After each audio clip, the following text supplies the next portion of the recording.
Le GNV, le gaz naturel pour véhicule, est un carburant. Ce gaz, vous le connaissez bien, c'est celui que vous utilisez pour cuisiner ou pour vous chauffer.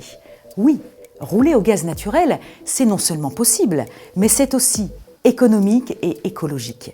En effet, les véhicules roulant au GNV sont plus respectueux de l'environnement et de la santé.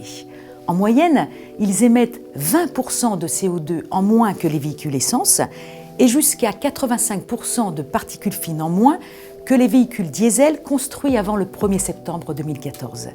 Avec plus de 18 millions de véhicules en circulation, le GNV est le premier carburant alternatif au monde. Retour en images sur une belle épopée. L'histoire du GNV commence en 1862, quand Étienne Lenoir invente le premier moteur à explosion fonctionnant au gaz. Grâce à celui-ci, il rejoint Paris à Joinville-le-Pont à la vitesse de 3 km/h. Vite concurrencé et dépassé par les moteurs à essence, le gaz carburant sera une solution efficace pour faire face au rationnement du pétrole imposé pendant la Seconde Guerre mondiale.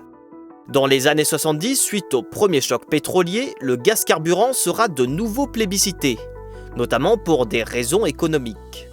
Depuis, il se développe en Europe, aussi bien pour les voitures particulières que pour les véhicules de transport public ou de marchandises.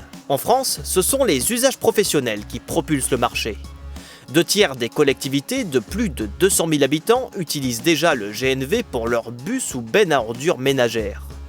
Mais le secteur privé n'est pas en reste. Monoprix, Castorama, Point P, Ikea ou encore Biocop ont déjà franchi le pas.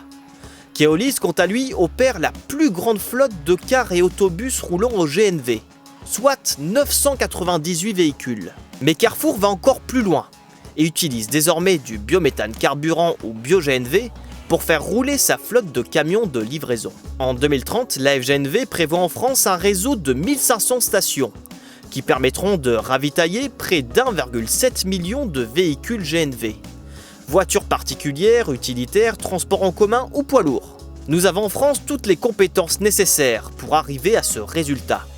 Air Liquide et GNVR par exemple savent fournir ce carburant et les stations qui permettent à l'utilisateur final de faire le plein.